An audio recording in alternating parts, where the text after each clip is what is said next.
Vamos a leer la palabra del Señor en esta mañana. Santo Evangelio según San Juan.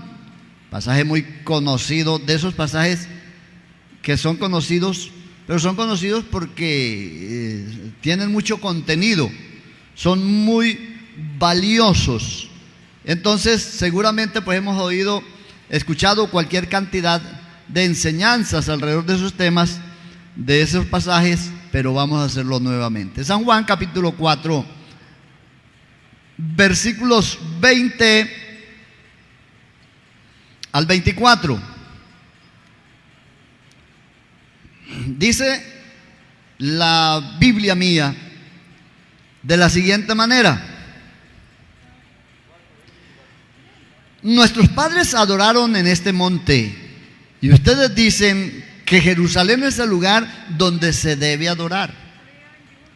Jesús les dijo: mujer, créeme que la hora viene cuando ni en este monte ni en Jerusalén adoraréis al Padre.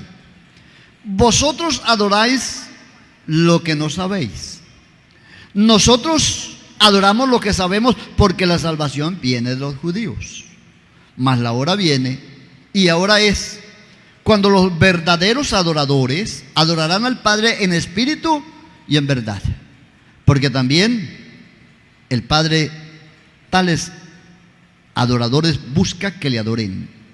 Dios es espíritu, y los que adoran en espíritu y en verdad es necesario que adoren. Amén. Bien, este pasaje tiene un contenido extraordinario en dos aspectos. Uno, en cuanto a Dios, y otro en cuanto a la adoración. Porque la adoración y Dios van ligados. Si no hubiera Dios, tampoco hubiera adoración. Y no habría razón de que hubiera adoración si no fuera porque hay Dios. Gloria al Señor. Ahora bien, el problema de los samaritanos, porque la discusión aquí parte del lugar de adoración, y la mujer samaritana no está hablando de Dios, está hablando de adoración. Ella está discutiendo con Jesucristo y le está diciendo: nuestros padres adoraron en este monte, pero no dijo a quién. Sencillamente dijo: adoraron. Y ustedes, los judíos, dicen que en Jerusalén es el lugar donde se adora a Dios, donde se debe adorar.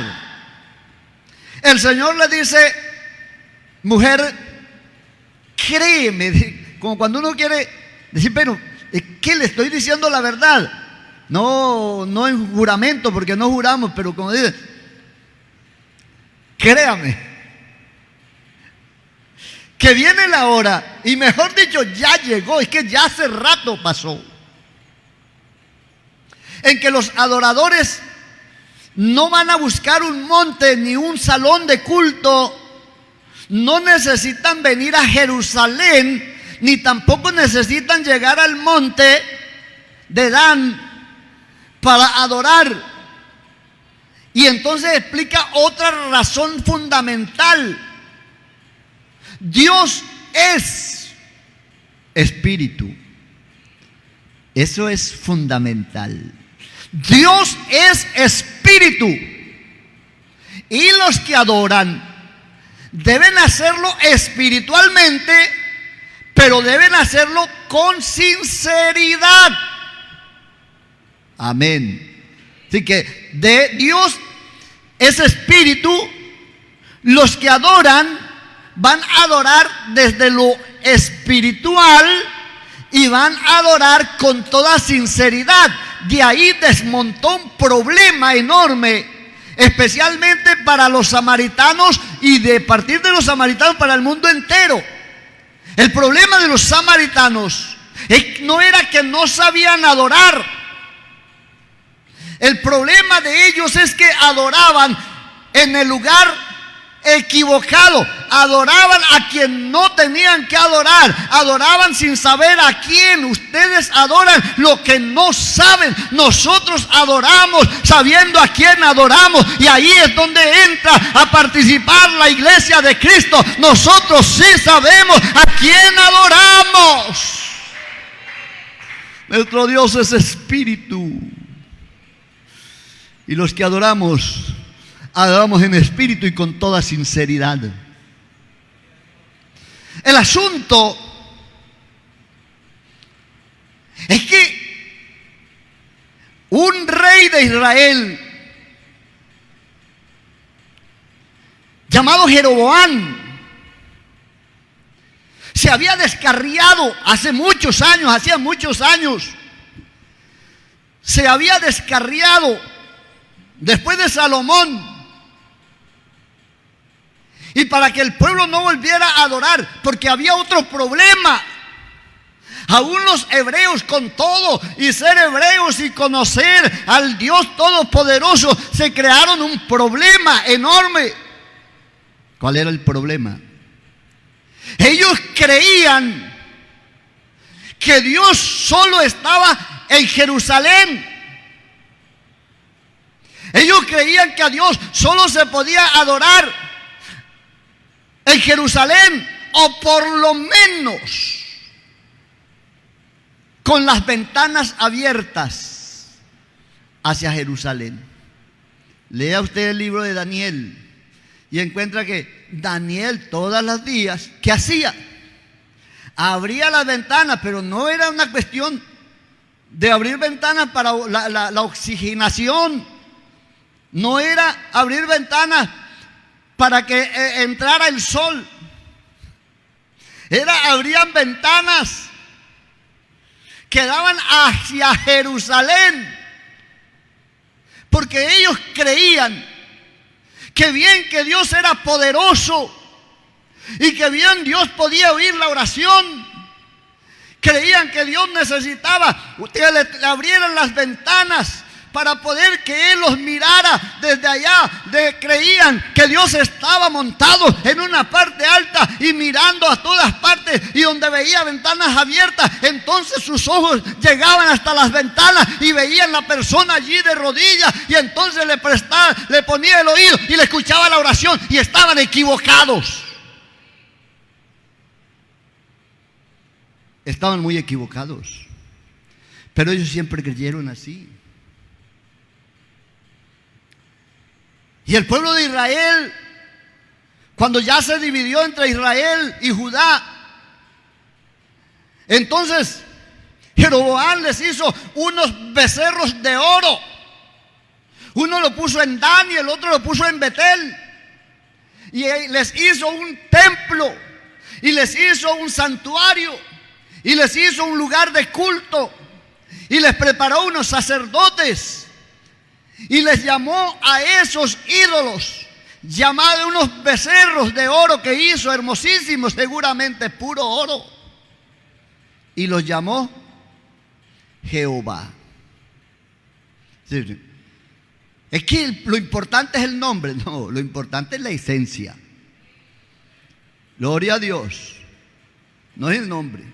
Hay gente discutiendo ahí un poco de bobadas. Que el nombre, que no se puede nombrar Jesús, que déjense de cuento.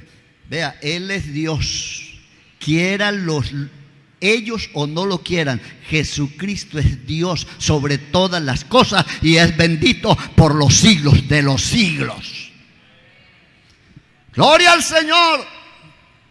Además, la Biblia dice que Dios le dio un nombre que es sobre todo nombre, y que en el nombre del Señor Jesús se doblará toda rodilla de los que están en el cielo, de los que están en la tierra y de los que están debajo de la tierra, y toda lengua tendrá que confesar que Jesucristo es el Señor del cielo y de la tierra, y que el nombre de Dios sea glorificado. Demos gloria a Dios. Allá en sus casas, demos gloria a Dios.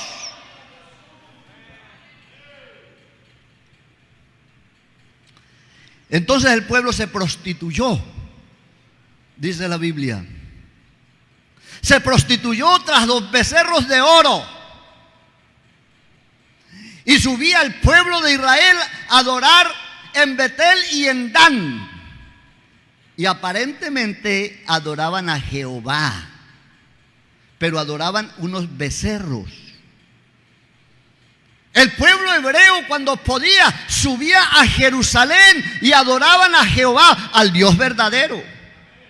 Ahora, no estaban equivocados en Dios, estaban equivocados no en la identidad de Dios. Ellos estaban equivocados en la esencia y en la grandeza de Dios, porque ellos limitaban a Dios a estar metido en un cajón. Ellos creían que Dios solo habitaba en ese cajón de oro llamada el arca del pacto. Dios solo habita en el arca del pacto.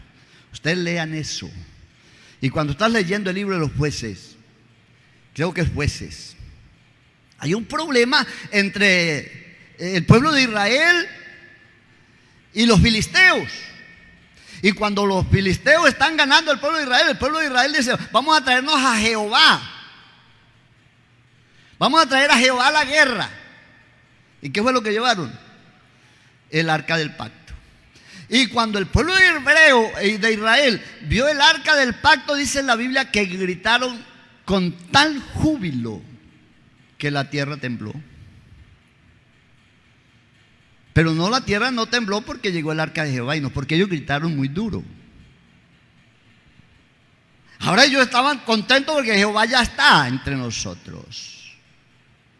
Inclusive los filisteos se asustaron y dijeron: ay de nosotros. ¿Qué gritos tan fuertes de que se oye? No, que trajeron a Jehová, el arca del pacto de Jehová la trajeron, y esa gente, y decía los filisteos: ay de nosotros, si esos dioses con esa mentalidad perdida, esos dioses que libertaron a ese pueblo de la esclavitud de Egipto, que hizo tantos milagros, ahora nos va a destruir, va a acabar, porque llegaron los dioses. Bueno, lo que yo quiero decir es que la gente, aunque era los pueblos hebreos, creían que Jehová solo estaba reducido a un cajón. Bien que el cajón era de oro y que era hecho por mandato de Dios. Aquí está el problema. Ahora los samaritanos siguen creyendo que en lugar de culto, porque han pasado tradiciones y tradiciones y tradiciones, y todos hacen culto a Jehová, pero lo hacen en Betel y en Dan. Los judíos lo hacen, pero lo hacen solo en Jerusalén, porque creen que Jerusalén solamente es donde está el trono de Dios. El problema que Dios plantea, que el Señor plantea, es: ustedes adoran lo que no saben. Ese es un mal grave. Nosotros sabemos a quién adoramos, o adoramos lo que sabemos, pero ese no es el problema. El problema no es el lugar de donde se adora. El problema es el conocimiento de quién es Dios, y conocer que a Dios no se puede limitar a un lugar estrictamente, que Dios está en todo lugar, porque Dios es el creador del cielo y de la tierra. Demos gloria a Dios. Y nadie lo puede encerrar, y nadie lo puede cuadricular, y nadie lo debe cuestionar, y nadie lo puede encerrar, y nadie lo puede corregir, y nadie lo puede aconsejar. Nada. El principio básico de que nosotros conocemos de Dios es que nuestro Dios es inmensamente grande, más de lo que usted se pueda imaginar. Y un principio básico de la unicidad es que Dios es infinito. Ahora, ¿qué significa la palabra infinito? Pregunten. Infinito, que no tiene fin. Ya. Entonces, ¿dónde caben tres? Si hay un Dios que es infinito y no tiene fin. Búsqueme espacio para otro.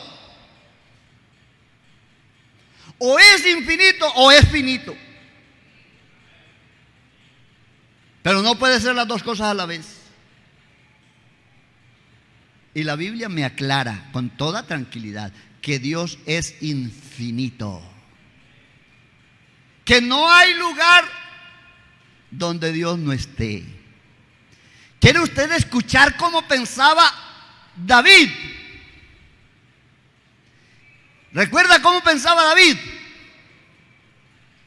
Dice: Señor, si yo me asusto y quisiera huir de tu presencia, ¿a dónde me iría? Y entonces empieza como a averiguar, ¿dónde me podría esconder yo? Y él dice: si me fuere a los cielos,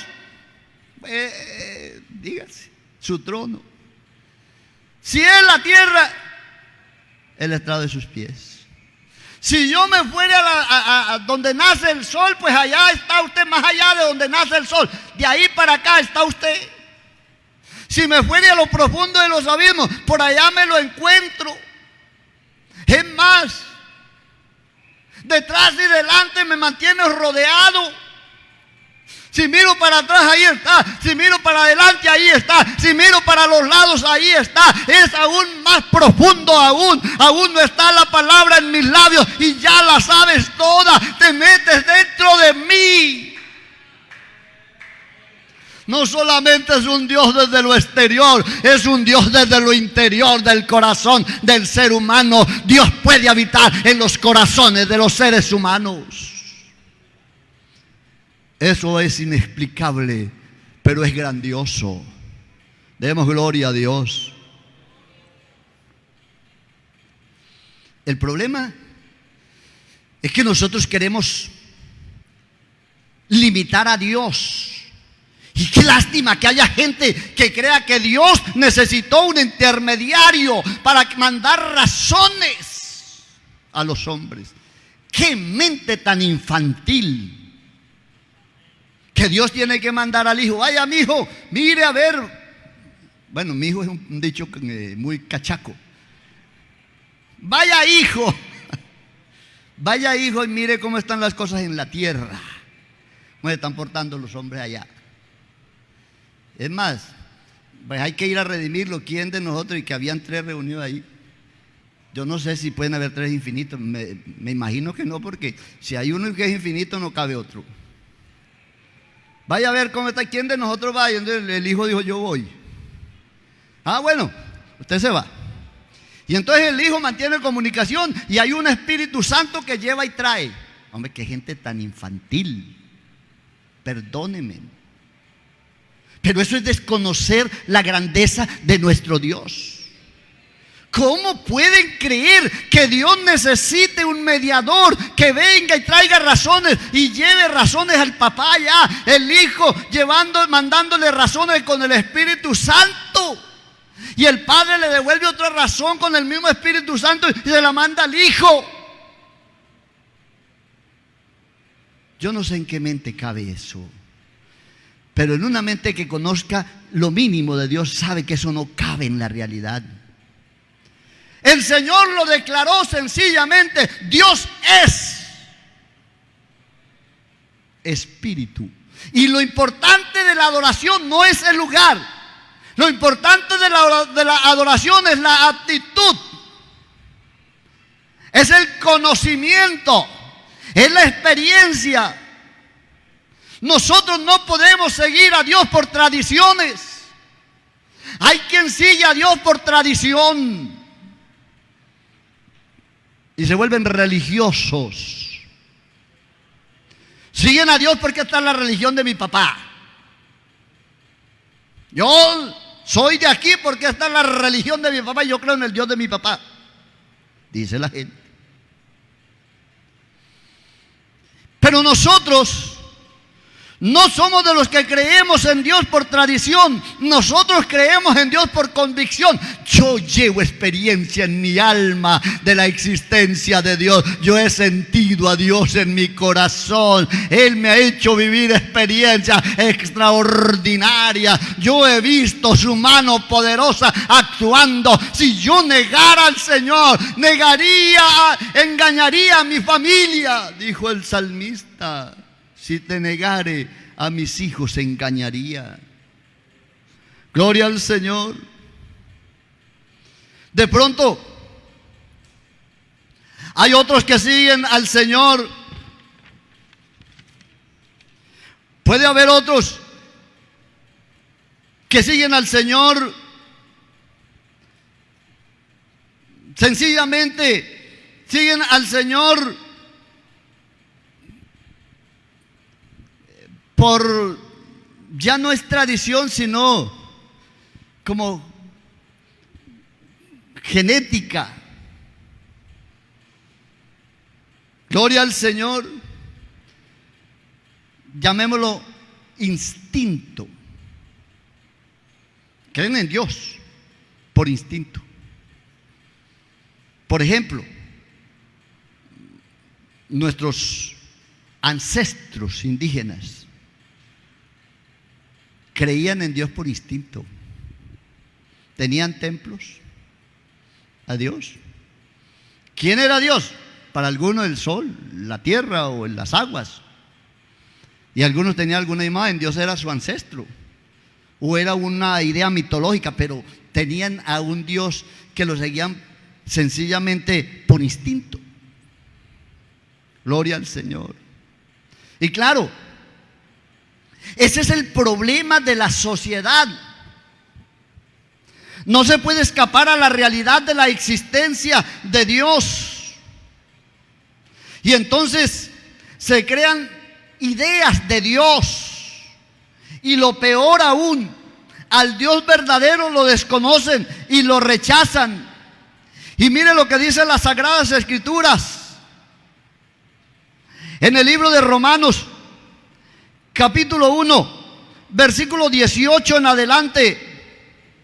Porque la ira de Dios se revela desde el cielo contra toda impiedad e injusticia de los hombres que detienen con injusticia la verdad. Porque lo que de Dios se conoce les es manifiesto, pues Dios se lo manifestó. Porque las cosas invisibles de Él, ¿quién es Él? Dios. Primero, las cosas invisibles de Él. Segundo, su eterno poder. ¿Qué más? Y deidad. Aquí hay tres cosas fundamentales. Amén. Primero, lo invisible. Segundo, el poder. Y tercero, la deidad. Que la deidad es la esencia de Dios. Y dice que es eterno. Y claro, la palabra eterno solo cabe en Dios. Lo demás puede llamarse perpetuo, pero eterno solo Dios, sin principio y sin fin de días. Su eterno poder y deidad se hacen claramente visibles. Oiga bien, se hacen claramente visibles. Cualquiera las puede ver. ¿De qué manera? Dice que se hacen claramente visibles, siendo entendidas por medio de las cosas hechas, de modo que no tienen excusa. Las solas cosas hechas dan testimonio de la grandeza de Dios. El sol, la luna, las estrellas, lo creado. Había un hombre que decía, yo no creo en Dios, ni creo que todo existió por naturaleza, se fueron formando. Eso de que Dios creó las cosas, yo no lo creo. Y entonces hubo un amigo inteligente que se creó un mundo, de esos mundos fantasiosos. Se hizo el universo, la tierra, el sol, la luna, los astros alrededor y todo aquello. Y una maquinita y le daba vueltas y todo giraba. Y vino su amigo incrédulo. Y venga amigo, hice una obra de arte aquí. Venga amigo para que mire una obra de arte. Y fue, y le mostró una belleza. Y claro, giraba una palanquita y el mundo giraba. Dice, oiga, ¿quién hizo eso? Está inteligente el que hizo eso. Dice, oye, ¿sabe que no? Eso apareció ahí. Eso apareció. Me acosté, dormí, me levanté y lo encontré ahí hecho. No, bueno, ¿y usted qué me cree bobo a mí? ¿Cómo me va a decir a mí que eso apareció hecho? Que eso no lo cree nadie. Oiga, sí apareció. Sencillamente mientras yo dormí, eso apareció ahí. Pues el hombre le estaba disgustando. ¿Cómo se le ocurre? Eso es un insulto. ¿Que eso apareció ahí? ¿Sí? No, eso no apareció ahí.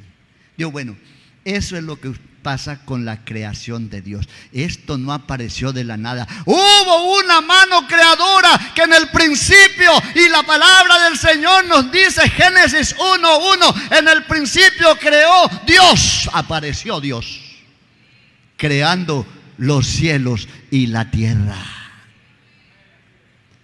Así que las cosas invisibles de Él, su eterno poder y deidad, se hacen claramente visibles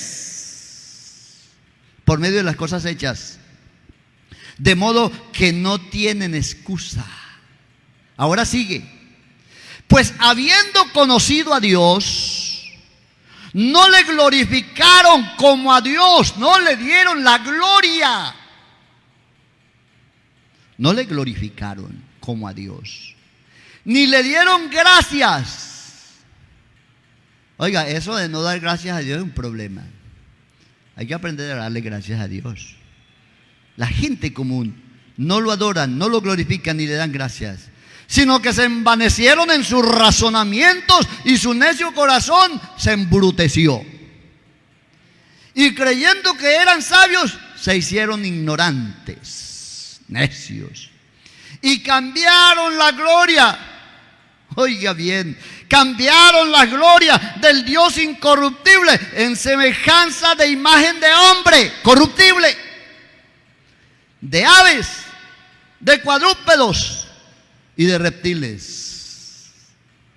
Sigue diciendo, por lo cual también Dios los entregó a la inmundicia en la concupiscencia de sus corazones, de modo que deshonraron entre sí sus propios cuerpos, ya que cambiaron la verdad de Dios por la mentira, honrando y dando culto a las criaturas antes que al Creador, el cual es bendito por los siglos de los siglos. Y diga todo el pueblo, amén. Gloria a Dios. Resultaron adorando a las criaturas antes que al Creador. Se rebajaron a adorar al ser humano, imágenes de hombres, y peor aún, animales, adorando a los animales, a los reptiles. Gloria al Señor.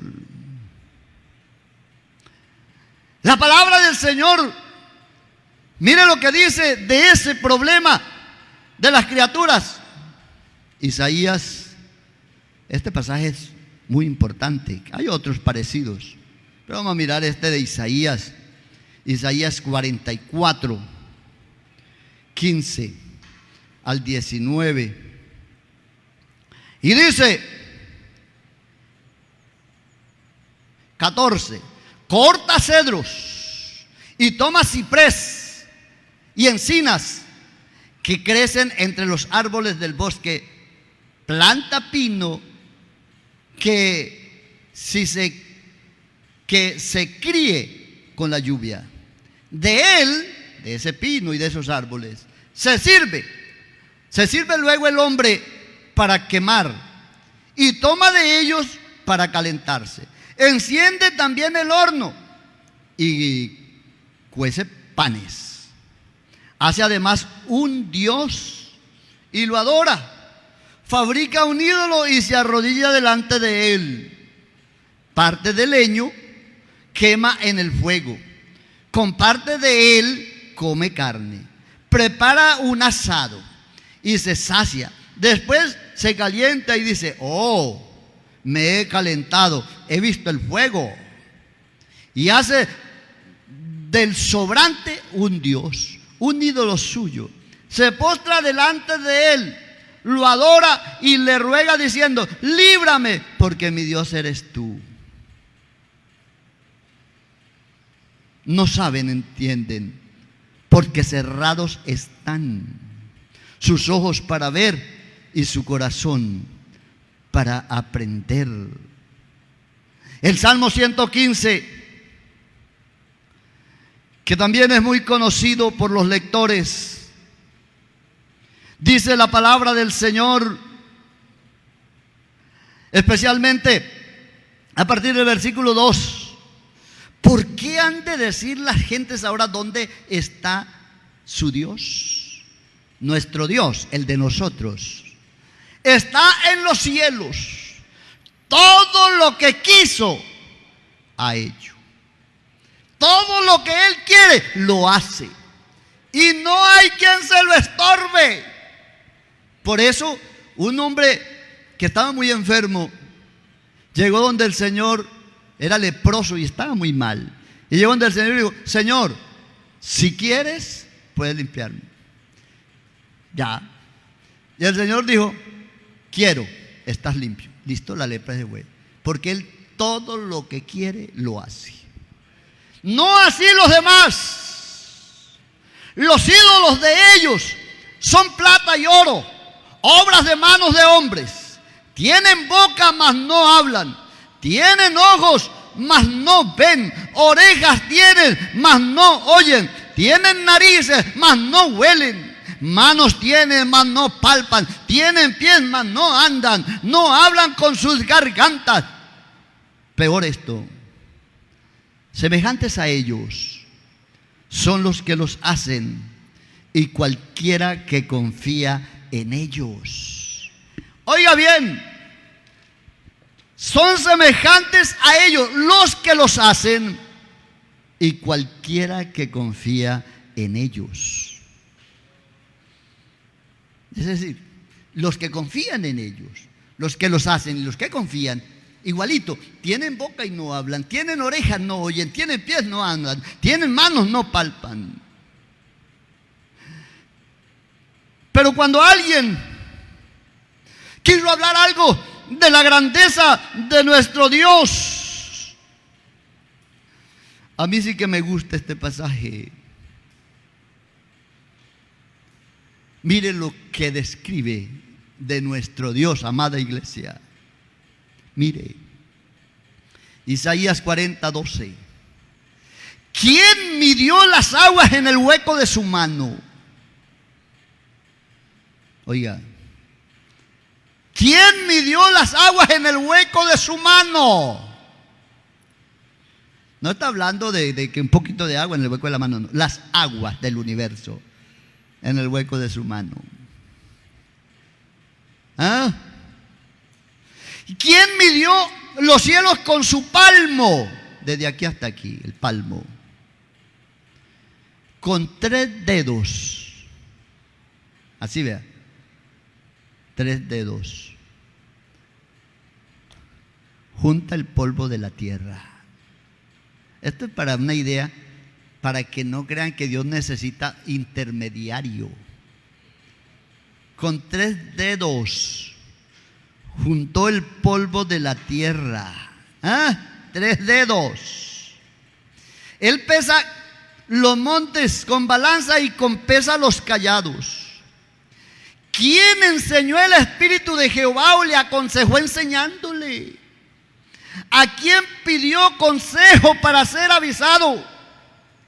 ¿Quién le enseñó el camino del juicio? ¿Quién le dio pedagogía a él? ¿Le enseñó ciencia o le mostró la senda de la prudencia? He aquí que las naciones, no las personas, las naciones son como la gota de agua que cae del cubo. Una nación es como una gota de agua que cae del cubo, se le desaparece en la mano. Así son las naciones. delante de Él. Gloria al Señor. Y como menudo polvo en la balanza le son estimadas. Así que tan pronto soplas sobre ella, desaparece. Gloria al Señor. Y sigue diciendo: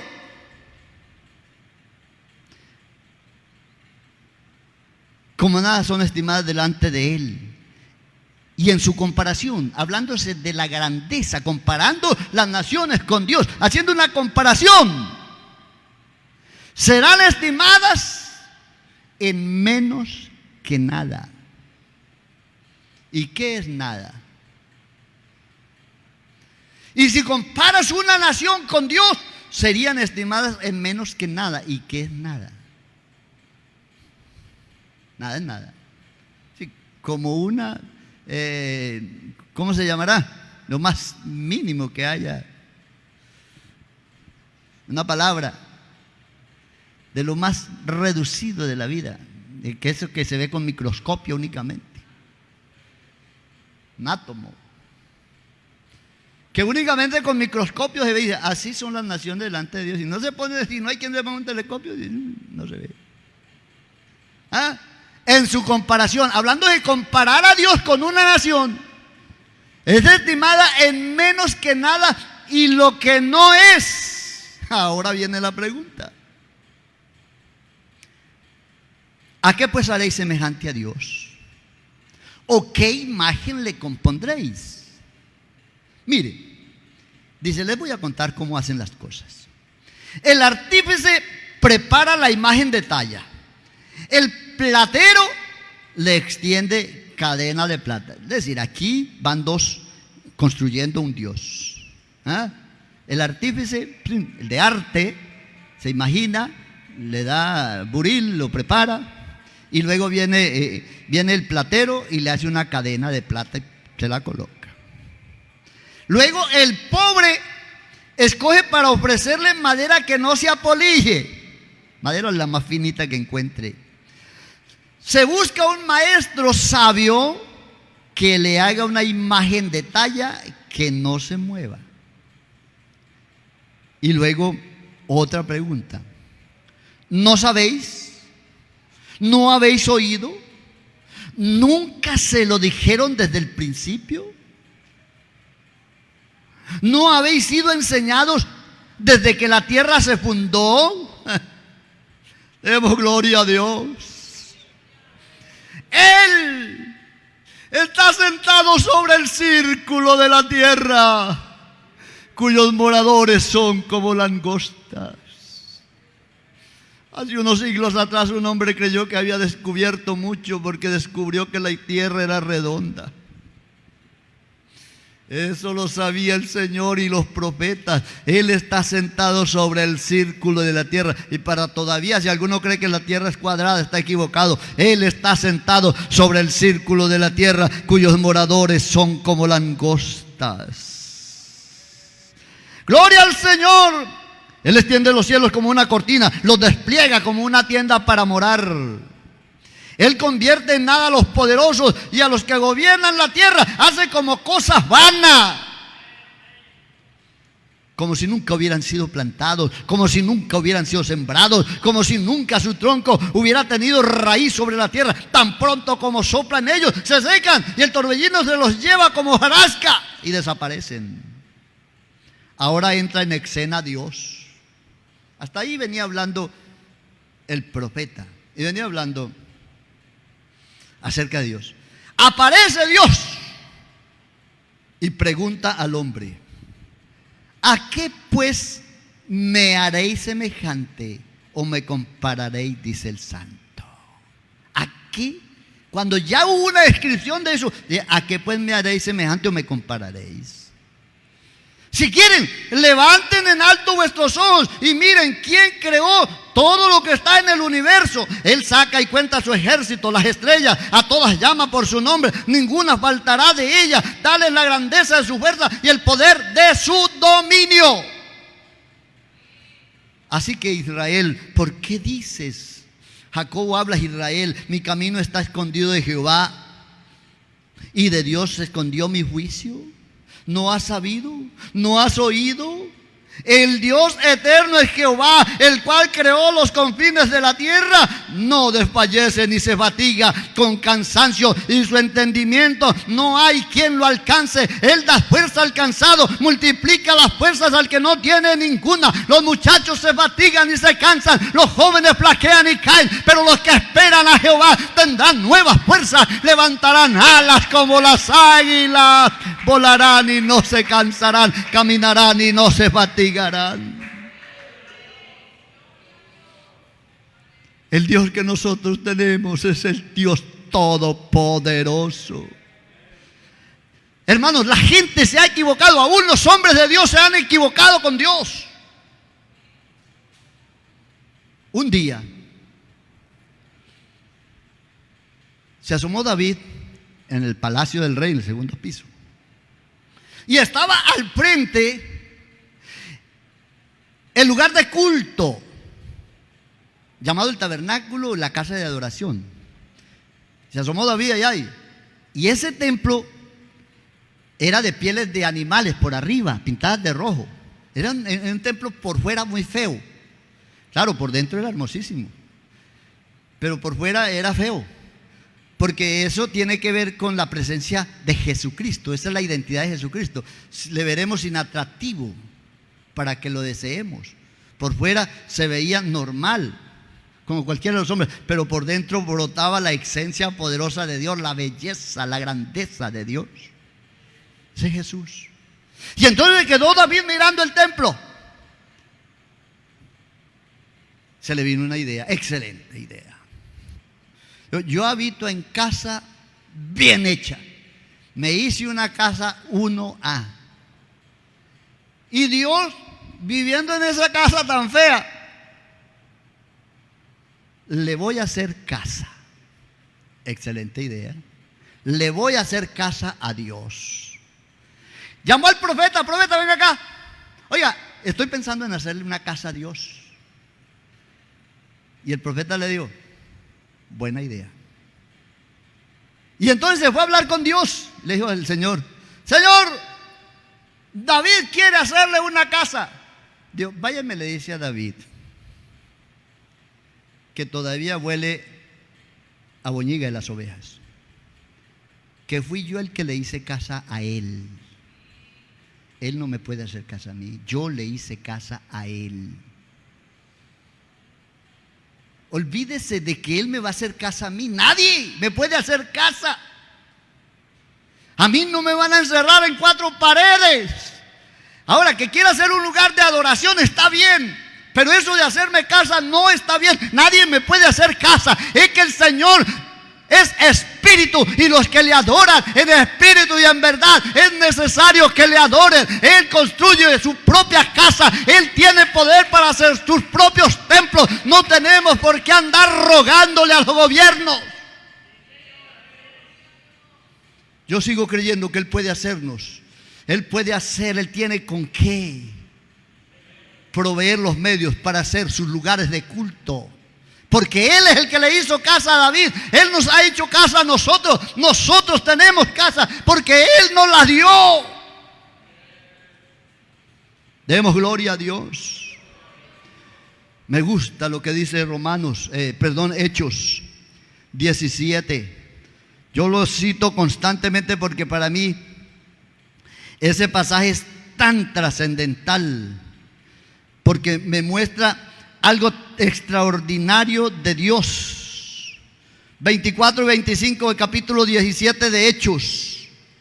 El Dios que hizo el mundo, ¿qué más hizo? Todas las cosas que en él hay. Oiga bien, hizo el mundo y todas las cosas que en él hay. No habita en templos hechos por manos humanas. No se puede encerrar en un salón. No habita en templos hechos por manos humanas, ni es honrado por manos de hombres como si necesitase de algo. Él no necesita nada de nadie. Hay gente que ahora me voy de la iglesia. Ay, empieza a hablar de la iglesia y hablar del Señor. Vea, dura cosa te es darse golpes contra un clavo. Eso dijo el Señor. Darse golpes contra un aguijón. Hablar contra Dios es la locura más grande de la vida. Y de hecho, hablar de la iglesia, mal de la iglesia también, porque la iglesia es el cuerpo de Cristo. Y a nadie le gusta que hablen mal de la novia, ¿o sí? Ay, hablar mal de la novia, de la esposa, para que vean. Ahora el Señor, y gente atrevida que pueden hablar mal de la iglesia del Señor. A mí me parece atrevidos. Gloria al Señor.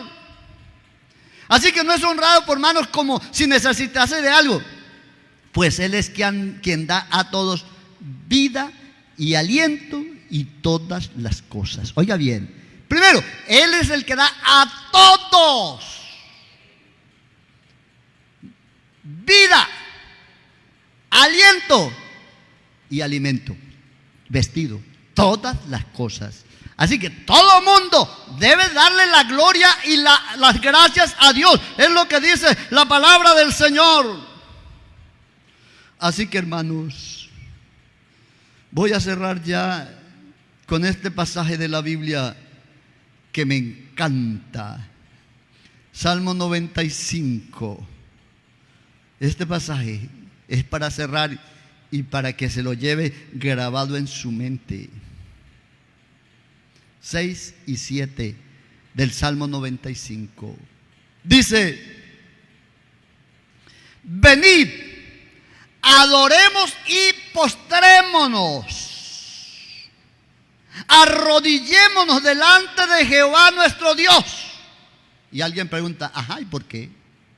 Y él dice: sencillo, porque Él es nuestro Dios, nosotros el pueblo de su prado y ovejas de su mano.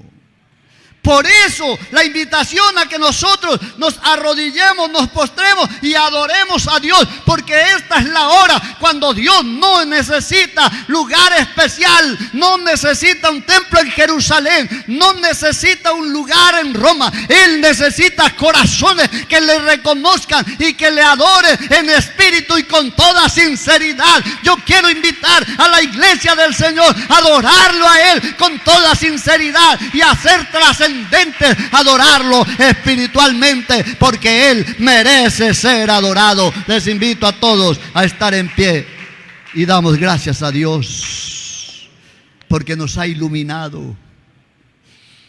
Gracias a Dios nos iluminó y conocemos al que es verdadero. Y estamos en el verdadero. ¿En quién? En Jesucristo. ¿Quién es Jesucristo? Este es el verdadero Dios y la vida eterna. Mejor dicho, estamos bien, hermanos. Vamos a adorar a nuestro Dios. Soberano Señor Jesús, te damos gracias en esta mañana. Tu palabra es realmente buena y tú eres bueno con nosotros. Eres grande, inmensamente grande, pero no desestimas a nadie. Señor, en todo lugar donde hay un corazón temeroso, allí estás para oír su petición y para recibir su alabanza. Señor, solo podemos darte gracias, honrarte y bendecirte. Que tu iglesia en Jericín sea una iglesia adorante. Que tu iglesia en Jericín sea una iglesia que sabe agradecer. Que esta iglesia, Señor Jesús, viva en comunión permanente espiritual. Señor Jesús, te honramos, te bendecimos. Guárdanos en tus manos, Señor Jesús, en el nombre de Cristo Jesús. Amén. Amén. Mis amados hermanos, Dios les bendiga.